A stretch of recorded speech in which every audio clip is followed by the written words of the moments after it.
In today's video, I'm going to talk about my experience with teacher burnout. I'm going to be highlighting the mistakes that I've made, what it looks like, and what you can do before it gets really, really bad.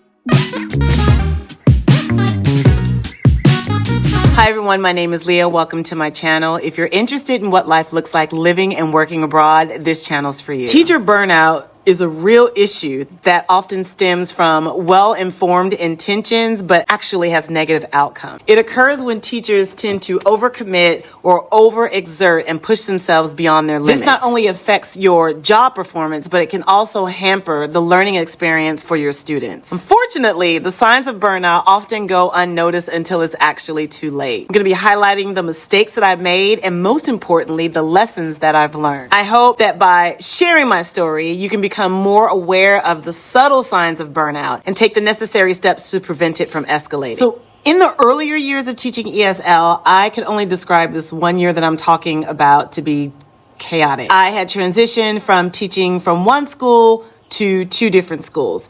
And each school had its own objective for English immersion for their students, and I had found myself agreeing to take on projects without fully understanding the scope of the details. This lack of clarity could only result in 2 possible outcomes. Number 1, either I had this opportunity to use my creativity to create this outstanding curriculum, or the second scenario is that someone else may end up making the details. And in this culture, if they don't like what you do, your feedback is often given the day of class after you've created an entire curriculum that's not deemed successful, or after you've already taught it. Because I didn't ask for the details, both schools ended up creating this individualized curriculum that resulted in me teaching 8 different subjects in addition to English. To make matters worse, because I was new to teaching, I had also taken on these extracurricular activities such as holding conversations with the students during break and even agreeing to teach a Christmas dance to preschoolers, and I didn't even teach preschool classes. I had no earthly idea how to teach these classes, but the kicker is, neither did my co-teachers.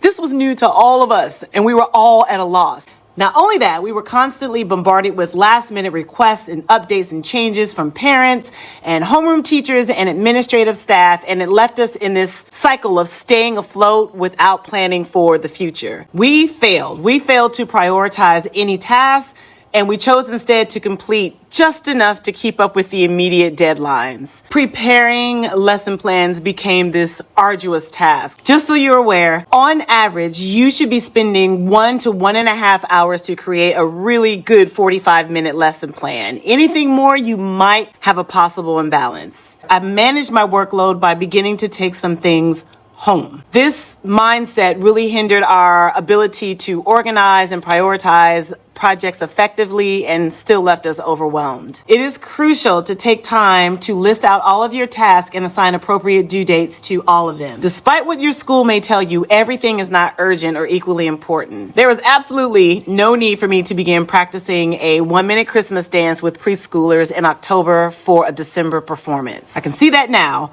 but not when I was new and I was trying to make the best impression. This really quickly resulted into a feeling of being defeated. I knew I wanted to do better, but I literally just couldn't. I was totally unaware that these were classic signs of burnout. According to Psychology Today, burnout is characterized by a state of chronic stress that leads to physical and emotional exhaustion, cynicism, detachment. I wasn't getting any sleep, feelings emotionally ineffective, and a lack of accomplishment.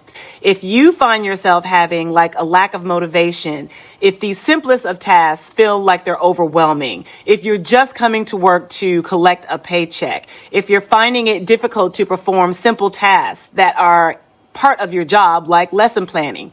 If any of these sound familiar to you, you might be experiencing burnout. Personally, I felt like I wanted to stand behind my work ethic of holding to my word. When I say I was going to do something, then I'm going to do it.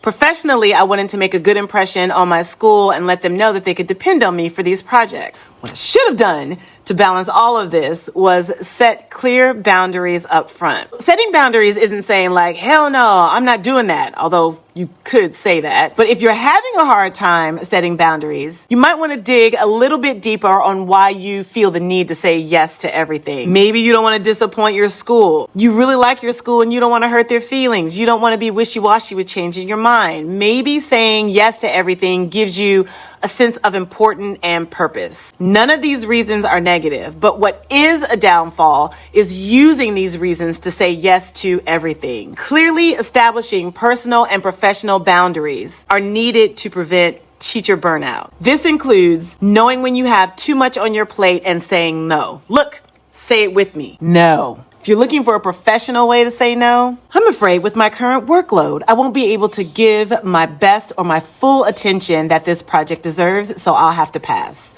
Listen, no one is going to die if you say no. You're not going to lose your job if you say no. Or if you do, is that really the place that you wanted to be working to begin with? Finding the balance is key to not having a teacher overload, to avoid these crucial teacher burnouts for your well-being and to have a successful year. And know that these challenges can be overcome with experience, learning about yourself, and the role that you play in the ESL industry. I hope you found this information useful, and don't forget to hit that notification bell. Thank you very much for joining me, and I'll see you on the next video.